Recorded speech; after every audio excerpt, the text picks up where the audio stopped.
নমস্কার বন্ধুরা, অর্জুন দা explorer YouTube চ্যানেলে আপনাদেরকে স্বাগত জানাই। আজকে আরেকটি নতুন ভিডিও নিয়ে আমি উপস্থিত হয়েছি।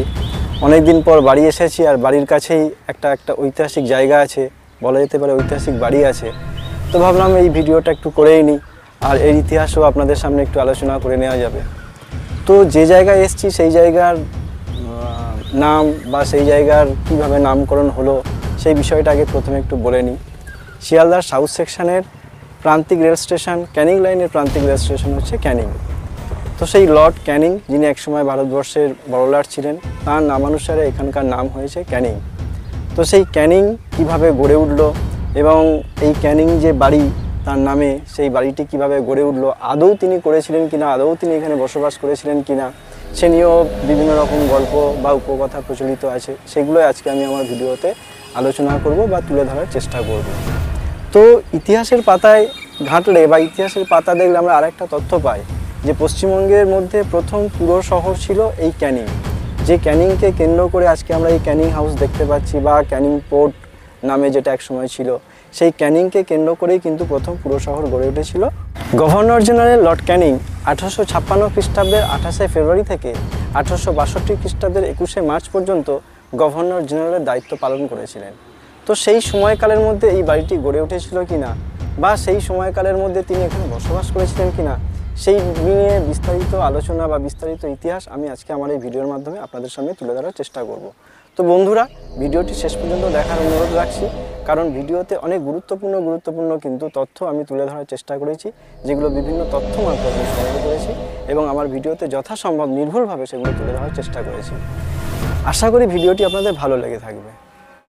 ক্যানিং রেল স্টেশন, যাকে বলা হয় সুন্দরবনের প্রবেশদ্বার, এই ক্যানিং স্টেশন থেকে প্রায় 1 কিলোমিটারের মধ্যেই এই যে খুব পুরানো ও ভগ্নপ্রায় বাড়িটি দেখছেন, স্থানীয় মানুষজন এটিকে চেনেন লর্ড ক্যানিংয়ের বাড়ি বলে।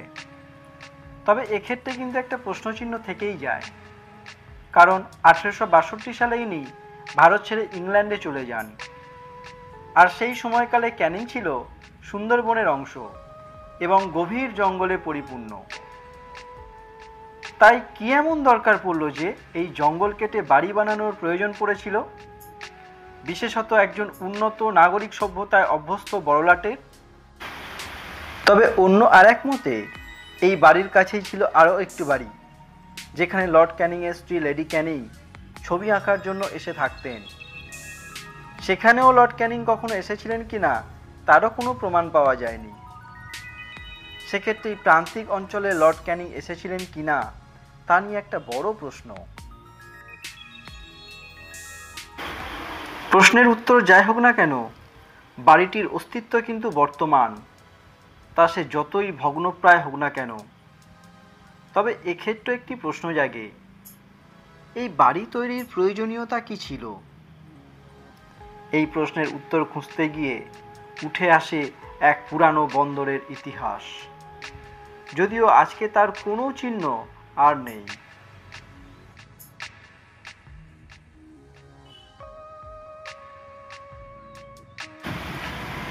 খিদিরপুর অঞ্চলের কলকাতা বন্দরের কথা আমরা সবাই জানি। ইংরেজদের হাতেই গড়ে উঠেছিল এই নদী বন্দর। তবে এই বন্দরের সবচেয়ে বড় সমস্যা ছিল পলি জমে বন্দরের নাব্যতা কমে যাওয়া, ফলে প্রয়োজন ছিল বিকল্প বন্দরের।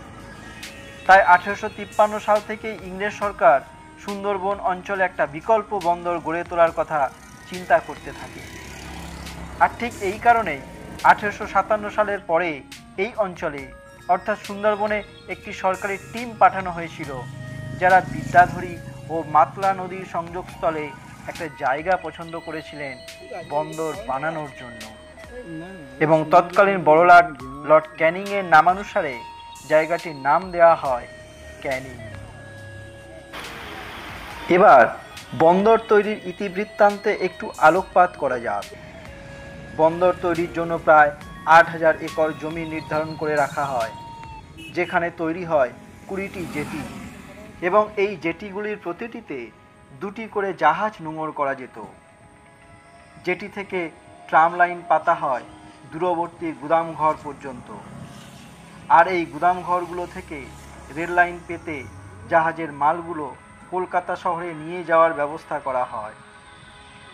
উল্লেখিত এই রেল লাইন হল সাউথ সেকশনের প্রথম রেল লাইন, যা কলকাতার সঙ্গে ক্যানিংকে সংযুক্ত করেছিল। অবশ্য তখন শিয়ালদহ স্টেশন গড়ে ওঠেনি, ছিল বেলেঘাটা স্টেশন। তাই লাইন পাতা হয়েছিল বেলেঘাটা থেকে ক্যানিং পোর্ট পর্যন্ত। আর দক্ষিণমুখী এই রেলের নাম ছিল Calcutta and south eastern railway. এছাড়াও ক্যানিং নগর গড়ে তোলার জন্য প্রায় 650 একর জমি আলাদা করে চিহ্নিত করা হয়েছিল। কিন্তু একটা বন্দর তো আর এত সহজে গড়ে ওঠে না, তার জন্য প্রচুর অর্থের প্রয়োজন। আর সেই অর্থ সংগ্রহের জন্য 1862 সালে স্থাপন করা হয় ক্যানিং মিউনিসিপ্যালিটি, যা স্থানীয় মাছ ধরার ব্যবসা থেকে, বনজ সম্পদ ও কাঠ বিক্রি থেকে এবং সরকারি ডিবেঞ্চার বিক্রি করে অর্থ সংগ্রহ করত। এছাড়াও 1864 সালে মিস্টার ফার্দিনান্ড সিলার আরও মূলধন সংগ্রহের জন্য স্থাপন করেন port Canning Land Improvement private limited, যার শেয়ার বাজারে বিক্রি করা হয়।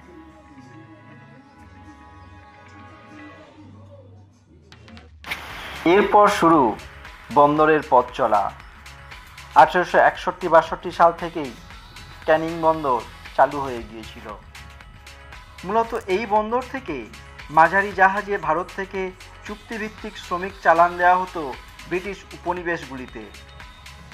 এছাড়াও সুন্দরী, গরান কাঠ, গোলপাতা ও পাট রপ্তানির জন্য এই ক্যানিং বন্দর ব্যবহার করা হতো।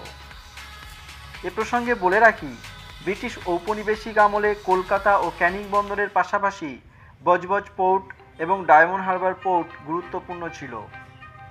বার্মা থেকে তেল আমদানির জন্য বজবজ বন্দর ব্যবহার করা হতো, আর ডায়মন্ড হারবার বন্দর ছিল সব রকম উদ্দেশ্যমূলক বন্দর, বিশেষভাবে বড় জাহাজের জন্য উপযুক্ত। যাই হোক, চলছিল বেশ। কিন্তু 1865 সালের আগস্ট মাসে শ্রমিক বোঝাই এক জাহাজের সলিল সমাধি ঘটে। ফলে সরকারি নিষেধাজ্ঞা জারি হলো। পোর্ট ক্যানিং থেকে আর শ্রমিক চালান দেওয়া যাবে না। এদিকে আর এক সমস্যা দেখা দিল। বিদ্যাধরী ও মাতলা নদীর জলের নাব্যতা ছিল মূলত জোয়ারের উপর নির্ভরশীল। তাছাড়া স্রোতেরও কিছু সমস্যা ছিল, ফলে বড় জাহাজ বন্দরে ভিড়তে সমস্যা হতো। এসবের সাথে যুক্ত হয়েছিল স্থানীয় জেলেদের অসহযোগিতা, পোর্টের কর্মচারীদের যথেচ্ছ পরিমাণ গাছ কেটে কাঠের ব্যবসা, port Canning Land Improvement Private লিমিটেডের নিম্নমুখী শেয়ার মূল্য প্রভৃতি। কিন্তু আসল বিপদ এলো কিছুদিন পর।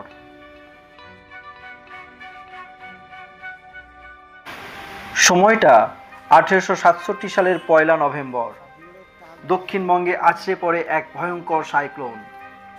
কলকাতা সহ সমগ্র দক্ষিণবঙ্গ প্রচুর ক্ষয়ক্ষতির সম্মুখীন হয়। কিন্তু সবচেয়ে বেশি ক্ষতি হয় এই ক্যানিং বন্দরে। বন্দর তৈরির জন্য প্রচুর ম্যানগ্রোভ জঙ্গল কেটে ফেলার কারণে সাইক্লোনের মুখে বন্দর ছিল অসহায়। কোনো প্রতিরোধ ছাড়াই পুরো শক্তি নিয়ে সাইক্লোন আছড়ে পড়েছিল ক্যানিংয়ের উপর। সেদিন প্রায় 6 ফুটের ওপরে জলোচ্ছ্বাস হয়েছিল। সমগ্র এলাকাটি সামুদ্রিক লবণের পুরু স্তরে ঢেকে গিয়েছিল। পানীয় জলের আকাল দেখা দেয়। প্রায় 90 জন মানুষ ও 500 গবাদি পশু নিরুদ্দেশ হয়ে যায়। অবস্থার একটু উন্নতি হলে সরকার আবার পোর্টটি চালু করেন। কিন্তু 1868 থেকে 1870 সালের মধ্যে মাত্র 3টি জাহাজ এসেছিল। ফলে বাধ্য হয়ে সরকার ক্যানিং বন্দরকে নিঃশুল্ক বন্দর ঘোষণা করেন। কিন্তু তাতেও কোনো লাভ হয়নি। ফলে বাধ্য হয়ে সরকার 1870 সালে ক্যানিং বন্দরকে বন্ধ করে দেওয়ার সিদ্ধান্ত নেয় এবং পূর্বতন Port Canning Land Improvement Private লিমিটেডের লিকুইডেশন করা হয় the Port Canning Land Company Limited নামে অন্য একটি কোম্পানি তৈরি করে। পুরানো কোম্পানির সমস্ত সম্পত্তি এই নতুন কোম্পানির নামে বদলি করা হয়। কিন্তু নতুন কোম্পানিটি তাদের ব্যবসা গুটিয়ে বোম্বাই অর্থাৎ বর্তমানের মুম্বাই শহরে চলে যায়। সাথে সাথে অবলুপ্তি ঘটে ক্যানিং পোর্টের। ইতিমধ্যে ড্রেজিং করার উপযুক্ত যন্ত্রপাতি চলে আসে, ফলে হুগলি নদীর পলি পরিষ্কারের কাজও শুরু হয়ে যায়।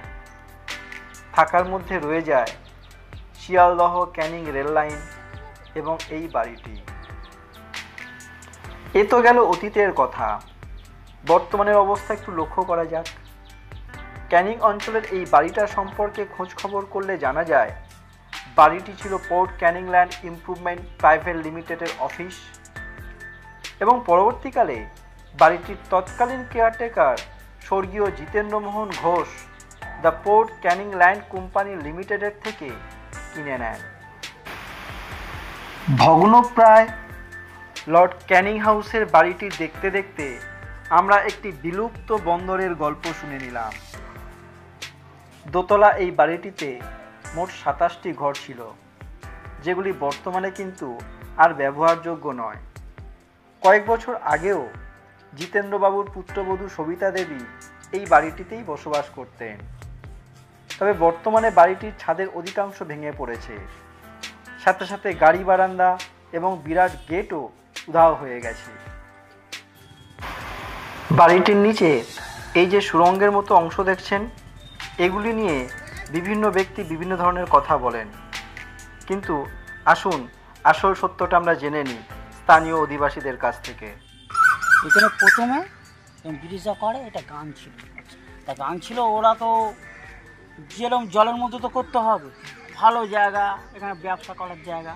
তা ও কী করছে, ওইখান থেকে যখন তৈরি করে একটা একটা গর্ত রেখেছে, জল যাবে, পাশ থেকে জল বেরিয়ে যাবে, ঠিক আছে।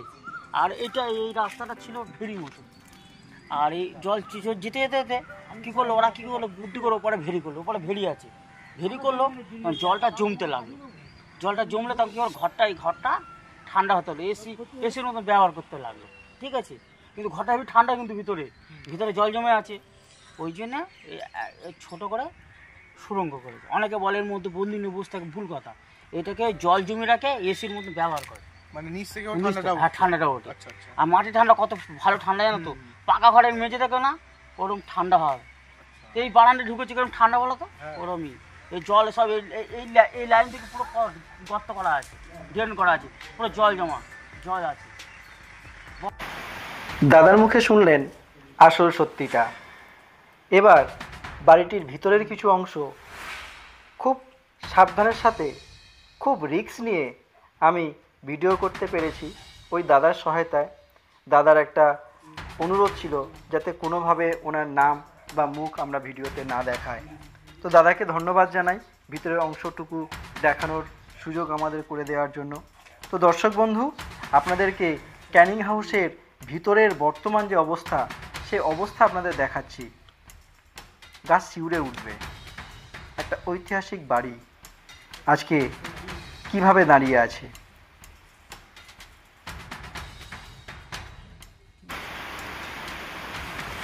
বাড়িটির মধ্যে থেকে একটি পেঁচানো মতো সিঁড়ি একদম ছাদে উঠে গেছে। বলা হয়ে থাকে এটা গোপন সিঁড়ি ছাদে ওঠার। অন্ধকার যতটুকু দৃশ্যমান আমি তুলে ধরার চেষ্টা করেছি। খুব সাবধানে ভিডিওটি করতে হয়েছে এবং অনেক কষ্টও করতে হয়েছে, কারণ যে কোনো মুহূর্তে বিপদ ঘটার আশঙ্কা আছে। আপনারা দেখলেই বুঝতে পারবেন ভাঙাচোরা জরাজীর্ণ অবস্থায় বাড়িটি পড়ে আছে। অবশ্য স্থানীয় দাদা এক্ষেত্রে অনেক সাহায্য করেছেন।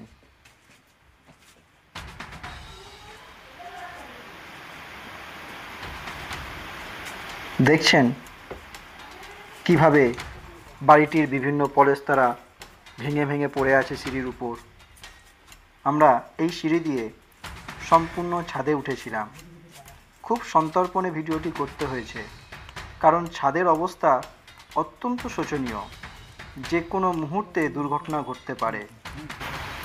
এই অংশের ভিডিওটি অনেকটাই ঝুঁকি নিয়ে করতে হয়েছে, কারণ আপনাদের সামনে বাড়িটির বর্তমান পরিস্থিতি কেমন সেটা তুলে ধরার যথাসাধ্য চেষ্টা করেছি। মনে হয় এই জায়গায় বা বাড়ির এই ছাদে লর্ড ক্যানিং এবং মিসেস ক্যানিং তারা বসে বিকালবেলায় শান্ত প্রাকৃতিক দৃশ্য উপভোগ করতেন।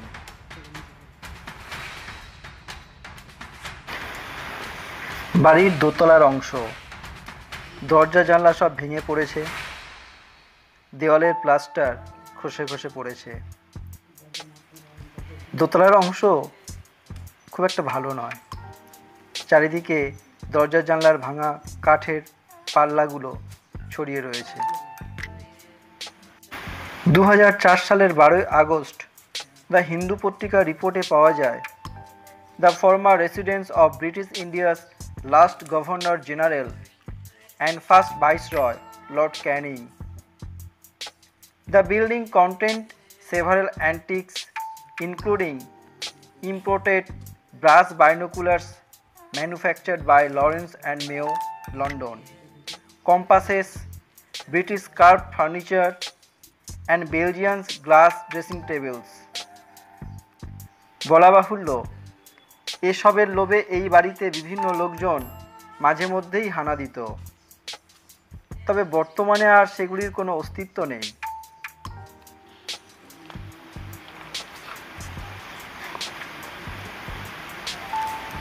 ভগ্নপ্রায় বাড়িটি ভুতুড়ে আকার ধারণ করেছে।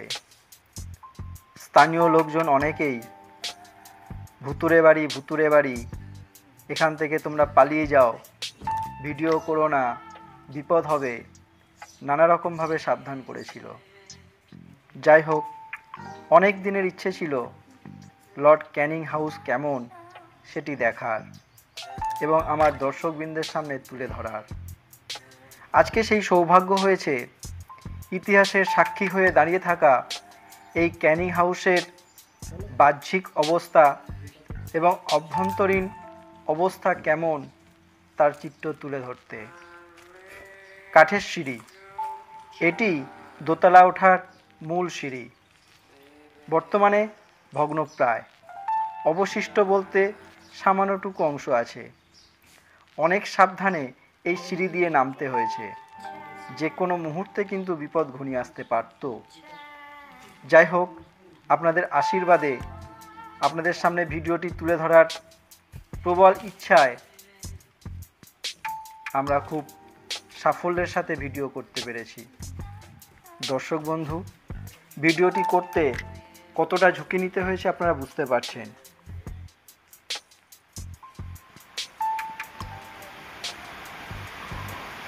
যাই হোক, বর্তমানে বাড়িটি রক্ষণাবেক্ষণের অভাবে কিন্তু প্রায় ধ্বংসের পথে। যদি বাড়িটিকে কোনোভাবে রক্ষা করা যায় তাহলে বেঁচে যাবে একটা গোটা ইতিহাস। যতটুকু দেখলাম বাহ্যিক দিকে, যে গাছগুলো বাড়িটিকে আঁকড়ে ধরে উপরে উঠেছে, মনে হয় ওই গাছগুলির জন্যই এখনো পর্যন্ত বাড়িটি ভেঙে পড়েনি। এই ক্যানিং হাউস দেখতে কিভাবে আসবেন সেটি ভিডিওর ডেসক্রিপশন বক্সে পেয়ে যাবেন। ভিডিওটি কেমন লাগলো অবশ্যই জানাবেন। যদি ভালো লেগে থাকে লাইক, কমেন্ট এবং শেয়ার করে দেবেন। আর যারা আমার চ্যানেলে নতুন অবশ্যই সাবস্ক্রাইব করে পাশে থাকবেন। নমস্কার বন্ধুরা, ভালো থাকবেন, সুস্থ থাকবেন।